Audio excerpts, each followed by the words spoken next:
Breaking. Prince William just shattered 300 years of royal protocol with 5 words that could bring down Keir Starmer's government before Christmas. Westminster is in absolute meltdown. Cabinet ministers are plotting resignation. And what happened in the last 60 minutes has left Downing Street scrambling in a state of complete panic. If you want to see how this constitutional earthquake ends, hit that subscribe button right now, because what we're about to reveal will shock you to your core. Here's what sparked the crisis that's tearing Britain apart. At 2:47 p.m. yesterday, Prince William attended what should have been a routine veterans charity event at the Imperial War Museum in London. His speech was supposed to be safe, non-political, the usual royal fare, but William wasn't playing it safe. He was planning something that would detonate across British politics like a nuclear bomb. The trigger was Starmer's announcement just 72 hours earlier, slashing veterans' housing support by £340 million, while simultaneously approving £2.1 billion in foreign aid increases. The cuts were brutal and specific. Over 12,000 veterans would lose housing assistance by March. Support for mental health services for former soldiers was reduced by 38%. Meanwhile, foreign aid to countries with documented corruption problems increased by £840 million. But William wasn't staying silent. The future king was about to break every rule in the royal playbook. And according to palace insiders who spoke on condition of anonymity, William had been building to this moment for months, watching veterans suffer while politicians talked, and his patience had finally run out. Standing before 300 veterans, many in their 70s and 80s, men who'd served in the Falklands, Iraq, Afghanistan, Northern Ireland, William delivered words that will be studied for decades. His exact words were chilling. Looking directly into the television cameras, his voice tight with barely controlled emotion, William said, "When those who serve this nation with courage are left struggling while others receive support without question, we must ask ourselves what kind of country we've become." The hall erupted. Veterans rose to their feet. The applause thundered for 90 full seconds. Some veterans were crying openly, their medals gleaming under the lights. Their faces showing years of frustration finally validated by royal acknowledgement. But here's what made it devastating. William didn't stop there. He continued, his jaw set, his eyes hard, and witnesses say they'd never seen the normally composed prince so visibly angry. Leadership means making choices that honor sacrifice, not abandon it. 5 words in that sentence destroyed Keir Starmer's credibility. Not abandon it. A direct accusation from the future king that the Prime Minister had abandoned Britain's heroes. The room fell silent after the applause died. Everyone understood they'd just witnessed history, a future monarch declaring war on a sitting government. Within minutes, the footage was everywhere. Within an hour, Downing Street was in complete chaos. And within 3 hours, Starmer's political survival was in serious doubt. The response was swift and absolutely devastating. Starmer's press team scrambled to issue a statement, but the damage was already catastrophic. Because while Prince William stood with veterans who'd given everything for Britain, Starmer was hosting a champagne reception for climate activists at number 10. The optics were so brutal, so utterly tone-deaf, that even Labour MPs were texting each other in horror. We're talking about a Prime Minister sipping champagne with protesters who've never served a day in their lives, while the future king publicly humiliates him for abandoning those who served decades. The guest list at Starmer's reception, leaked to the Daily Mail, included Just Stop Oil organisers, Extinction Rebellion activists, and climate lobbyists, who'd previously called for defunding the military entirely. The contrast couldn't have been more politically toxic. One Labour MP, speaking anonymously to the BBC, said it felt like watching a slow-motion car crash. "We all knew it was bad optics," the MP admitted. But nobody expected the palace to go nuclear like this. Meanwhile, British veterans who fought in Iraq, Afghanistan, the Falklands, are being evicted from temporary housing. James Morrison, a 71-year-old Falklands veteran from Portsmouth, was given 30 days' notice to vacate his council flat. His monthly pension barely covers food. His housing support, slashed by Starmer's cuts, means he's facing homelessness by January. "I lost mates in the South Atlantic," Morrison told reporters, his voice breaking.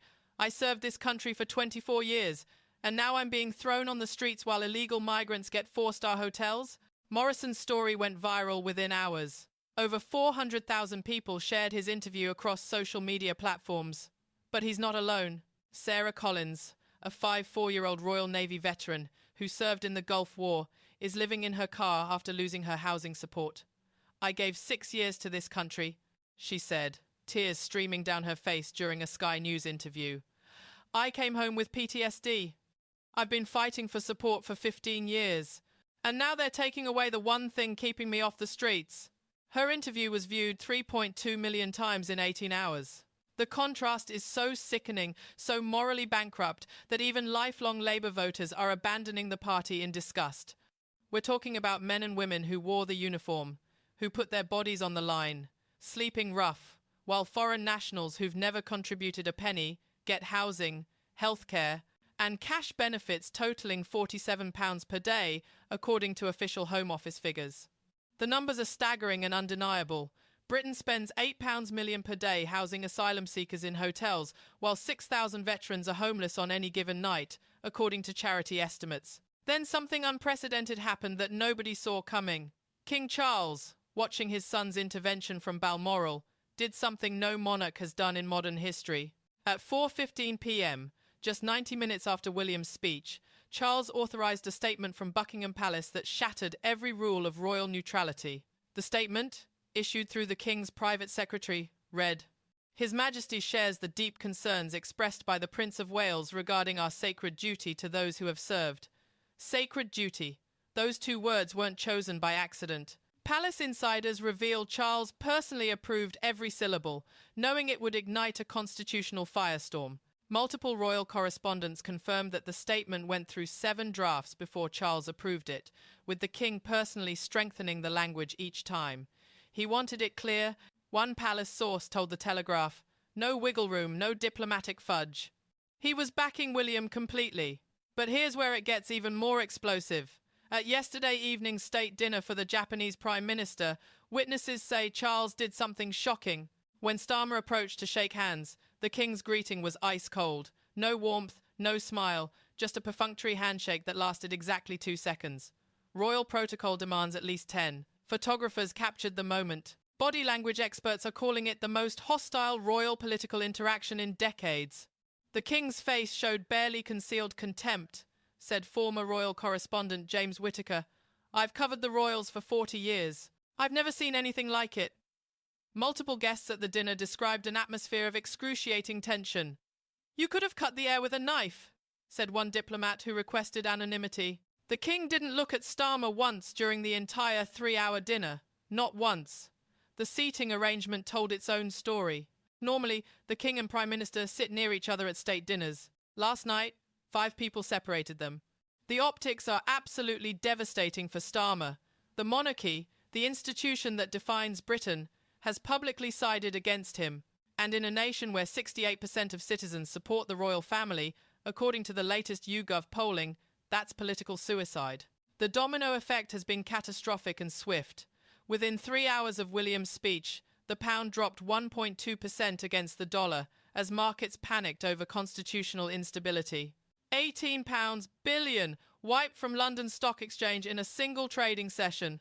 Financial analysts are calling it the worst political crisis since Brexit. The FTSE 100 fell 127 points, its sharpest single-day drop in 8 months. Currency traders dumped sterling, worried about prolonged political instability. When the monarchy and government are at war, investors flee, said Marcus Ashworth, chief market strategist at Heron Capital. Nobody wants to hold British assets during a constitutional crisis, but the economic damage is nothing compared to the political earthquake tearing Labour apart. By 6 p.m. yesterday, 3 junior ministers had resigned. Transport Minister Louise Hy's resignation letter was brutal.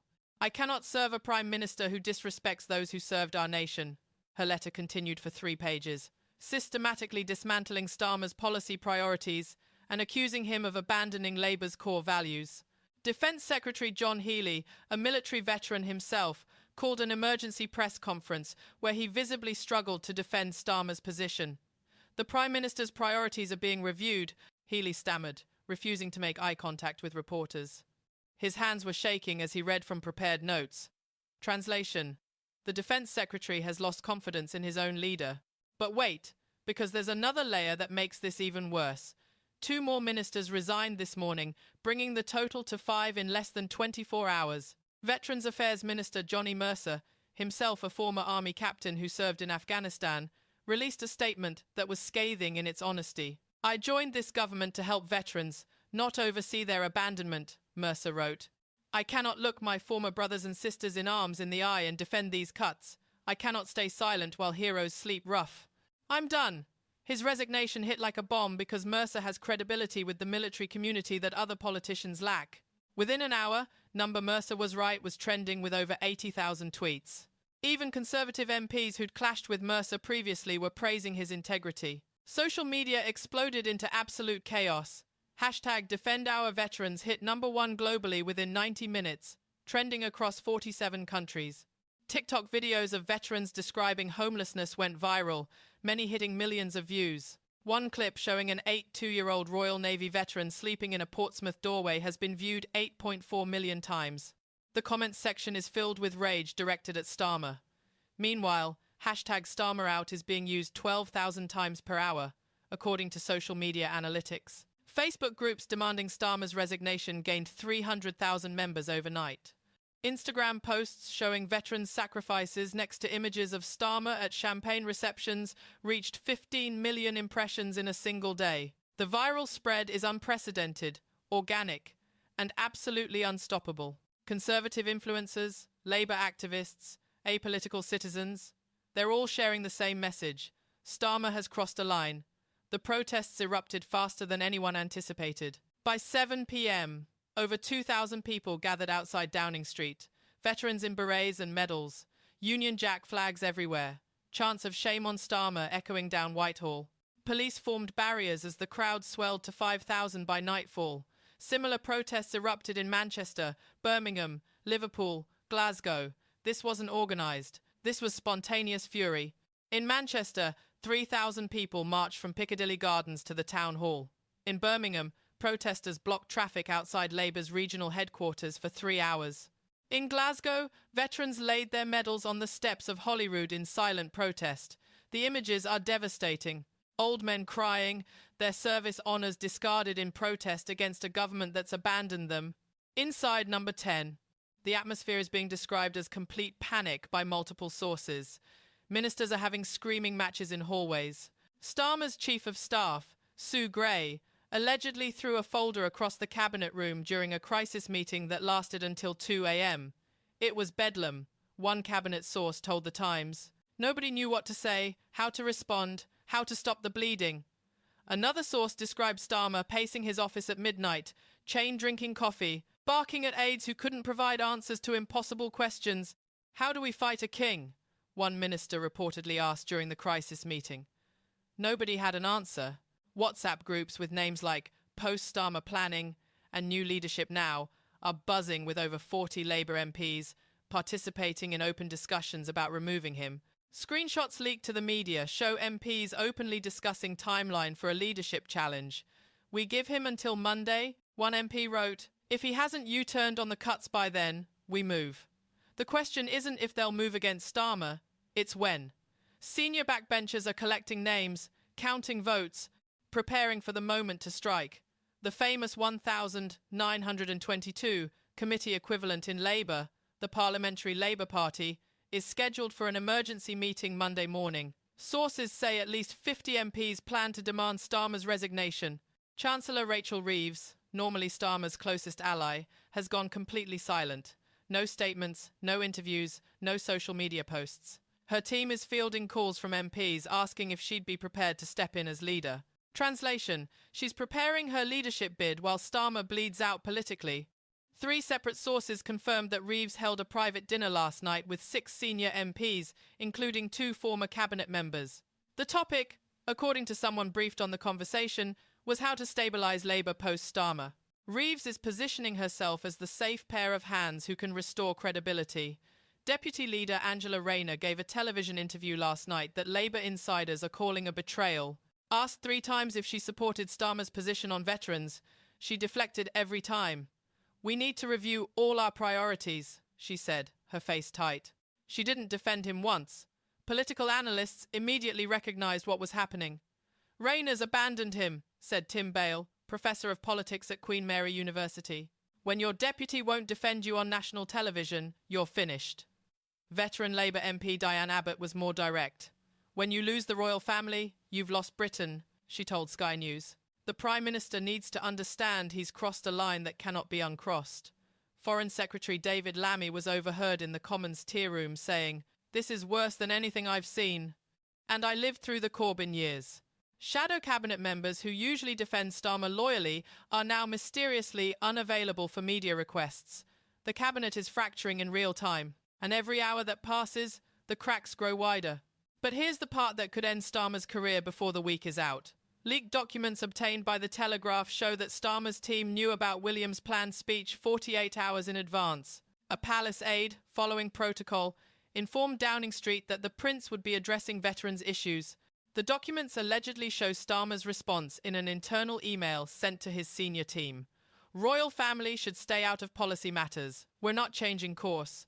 The email, if authentic, shows breathtaking arrogance. Starmer was warned that the future king was going to publicly challenge him, and his response was essentially to ignore it. But wait, because there's more. A second email allegedly shows Sue Gray warning Starmer that ignoring William's concerns would be politically catastrophic and recommending an immediate meeting with veterans groups. Starmer's response, according to the leaked email: "We don't bow to royal pressure. Our policy is sound. If these documents are real, and if they show what multiple sources claim, then Starmer knew William was going to confront him publicly and chose to do nothing, chose to host champagne receptions instead of meeting with veterans groups, chose to ignore warnings from the future king. Think about what that means for his judgment, his political instincts, his basic competence as a leader. The optics of that would be absolutely devastating. It would prove he's not just callous toward veterans, he's politically incompetent, unable to read warning signs, unwilling to prevent obvious disasters." Opposition leaders are already demanding the emails be released in full. Conservative MP Tom Tugendhat, himself a military veteran, called for an emergency parliamentary inquiry. "If the Prime Minister ignored warnings from the palace, the public deserves to know," Tugendhat told Parliament this morning. "This isn't just bad politics. It's constitutional recklessness." If the full email chain surfaces, Starmer's finished, and sources suggest more leaks are coming. Meanwhile, Rishi Sunak is playing this perfectly. While Starmer scrambles and Labour implodes, the Conservative leader stood in the Commons yesterday and delivered the most devastating speech of his career. "The Prince of Wales has reminded us what true leadership looks like," Sunak declared, his voice steady and calm, honouring those who served, standing with the vulnerable, putting Britain first. No attacks, no mockery, just quiet dignity that made Starmer look small and desperate by comparison. Sunak continued for 12 minutes, systematically contrasting Conservative veterans' policies with Labour's cuts, his tone more sorrowful than angry. "We disagree on many things in this chamber," Sunak said, gesturing around the Commons. "But surely we can agree that those who wore our uniform deserve better than this." Labour benches sat in stunned silence. Even Starmer's own MPs couldn't defend him. The polls tell the story of a political earthquake. A Savanta survey released this morning shows Conservatives surging to 38%, their highest level in 2 years. Labour has collapsed to 29%, down 11 points in just 72 hours. For the first time since the election, the Tories have opened up a 9-point lead. In key swing constituencies, the shift is even more dramatic. Red wall seats that Labour won by comfortable margins are now toss-ups. In Workington, Labour's lead has evaporated from 12 points to just 2. In Leigh, from 15 points to 4. In Bishop Auckland, Labour now trails by 3 points after winning by 7 inches the general election. These are seats Labour cannot afford to lose, and yet they're losing them in real time because voters are disgusted by Starmer's treatment of veterans. An opinion poll showed that among voters over 55, Labour has lost a catastrophic 18 points in 3 days, falling from 41% to 23%. Among military families, Labour's support has crashed to just 15%. These numbers aren't just bad, they're existential. Reform UK is also benefiting. Nigel Farage, sensing blood in the water, has announced emergency rallies across England focused entirely on veterans' issues. While Starmer sips champagne, "We stand with heroes," Farage posted to his 2.1 million followers. Reform is now polling at 19%, their highest ever, pulling support from both Labour and Conservatives. In some northern constituencies, Reform is now in second place, threatening to split the anti-Labour vote in ways that could reshape British politics for a generation. The next 72 hours will determine Britain's future. Tomorrow, the Commons debates an emergency motion demanding Starmer reverse the veterans' cuts. Over 60 Labour MPs are threatening to rebel, to vote against their own government. If they do, Starmer's majority could evaporate. His authority would be finished. The motion, tabled by Conservative backbenchers, calls for full restoration of veterans' housing support and a formal apology from the Prime Minister. Labour whips are in panic mode, calling MPs individually, begging for loyalty, promising future concessions. But the mood among Labour MPs is mutinous. "I didn't come into politics to abandon heroes," one Northern Labour MP told The Guardian. "If Starmer forces me to choose between him and our veterans, I'm choosing veterans every time."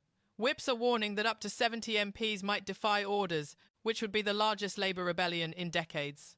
There are rumours, unconfirmed but persistent, that Prince William plans another public appearance this weekend. Some say he'll visit homeless veterans in London.